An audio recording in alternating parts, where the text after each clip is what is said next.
Bismillahirrahmanirrahim. Assalamualaikum warahmatullahi wabarakatuh. Alhamdulillah hamdan katsiran thayyiban barakan fih kama yuhibbu rabbuna wa yarda. Hari ini kita belajar tentang kata afwun, yakni bermakna maaf. Maksudnya tentu adalah memaafkan, menahan marah, memberi kelonggaran atas kesalahan yang telah diperbuat, tidak menendam, dan maaf juga bermakna perhatian dan kepedulian.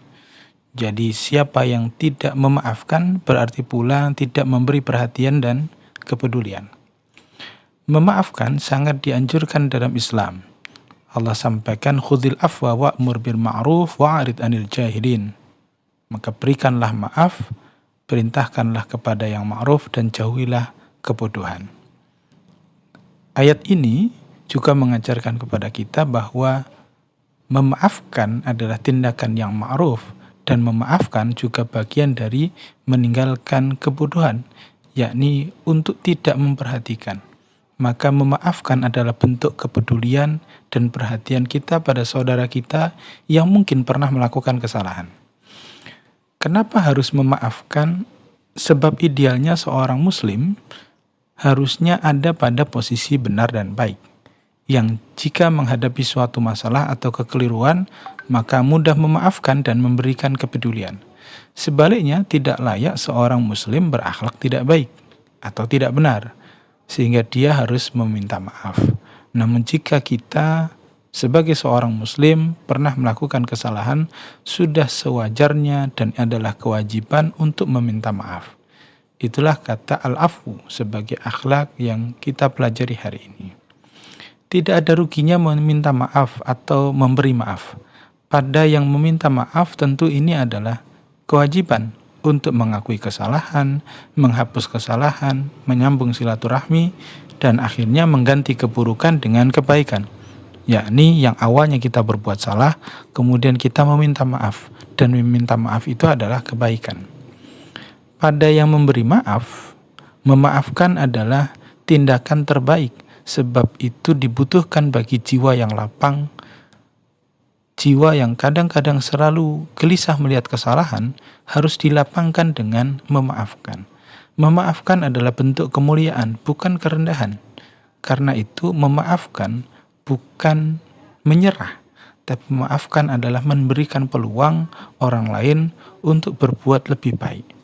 Rasulullah sampaikan dalam sebuah kalimat, ma naqasat sadaqah min malin wa ma zadallahu 'abdan bi afwin illa izzan wa ma tawadda'a ahadun lillahi illa rafa'allah.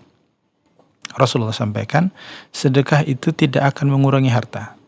Tidak ada orang yang memberi maaf kepada orang lain melainkan Allah pasti menambah kemuliaannya, dan tidak ada orang yang merendahkan diri kepada Allah melainkan Allah mengangkat derajatnya. Jadi memberi maaf adalah cara kita menambah kemuliaan kita di sisi Allah Subhanahu wa Ta'ala. Artinya, ketika orang lain berbuat salah kepada kita, maka memaafkan adalah tanda kemuliaan. Tidak ada kebanggaan pada pembalasan, kalaupun kita kemudian dizalimi orang. Apalagi menzalimi dan mengalahkan orang yang pernah berbuat salah pada kita. Kenapa kita harus saling mendendam dan kemudian membalas keburukan? Padahal setiap orang berhak memperbaiki akhlaknya. Begitu pula orang yang berbuat salah kepada kita. Dia juga berhak untuk berbuat baik, memperbaiki diri, maka maafkanlah. Adapun orang yang menyimpan dendam dengan tidak memaafkan adalah seperti orang yang minum racun namun ingin orang lain mati. Sungguh tidak masuk akal. Dia minum racun tapi ingin orang lain yang mati. Hati kita berhak tenang, hidup kita berhak nyaman. Namun dengan dendam, kita akan melihat semua menjadi negatif. Melihat sesuatu keburukan kecil menjadi keburukan yang sangat besar. Jadi maafkanlah orang yang bersalah. Andai kita merasa orang yang bersalah itu sebenarnya tidak layak dimaafkan, belum layak dia diberikan ampunan, tapi tetap lakukanlah, maafkanlah. Bukan karena dia layak dimaafkan, tapi maafkanlah dia karena kita berhak hidup tenang. Kita ingin hidup tenang. Itulah makna memaafkan. Allah sampaikan, alladzina yunfikuna fis syarra'i wad dharra wal kadzibina al ghaidha wal 'afina 'anil nas wallahu yuhibbul muhsinin.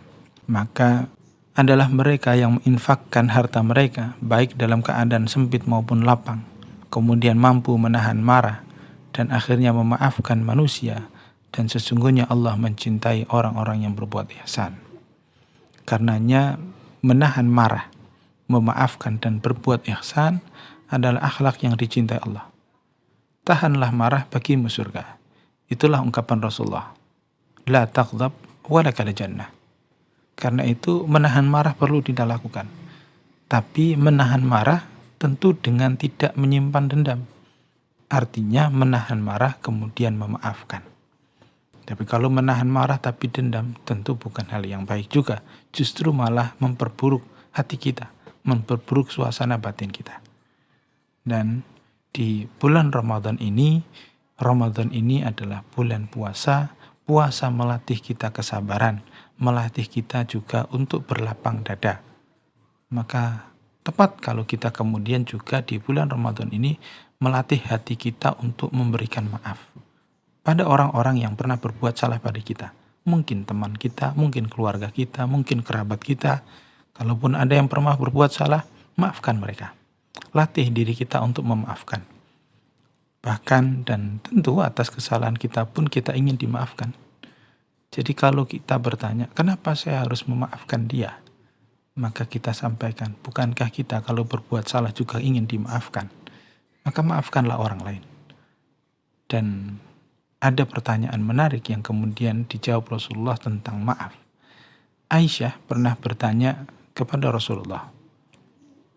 Dalam suatu riwayat, Aisyah berkata, "Ya Rasulullah, ara'aita in alimtu ayyu lailatul qadar? Ma aqulu fiha?" Aisyah bertanya, "Ya Rasulullah, kalau di malam-malam Lailatul Qadar, apa yang aku harus ucapkan? Apa yang harus aku doakan?" Kata Rasulullah, "Qala quli Allahumma innaka afwun karim, tuhibbul afwa fa'fu anna ya karim." Rasulullah mengajarkan kita untuk berdoa. Ya Allah, sesungguhnya Engkau adalah Maha memberikan ampunan dan Maha mulia. Tuhibbul afwa, mencintai kemaafan. Fa'fu anni, maka maafkanlah diriku. Maka itu yang disunahkan kepada kita di bulan ini untuk memperbanyak bacaan, memperbanyak doa. Allahumma innaka afwun karim, tuhibbul afwa fa'fu anna ya karim. Maka mari maafkan orang yang telah bersamari, hidup tenang tanpa dendam dan trauma. Lalu jika kita punya salah, segera kita minta maaf. Dengan meminta maaf dan memaafkan, kita mencoba memperbaiki diri. Semoga Ramadan ini Allah pun memaafkan dosa-dosa kita, kesalahan-kesalahan kita. Karena kita pun ingin dimaafkan oleh Allah, maka dengan begitu pula, layak pula kita memaafkan orang-orang di sekitar kita. Selamat berbuka. Wallahu ta'ala alam. Wassalamualaikum warahmatullahi wabarakatuh.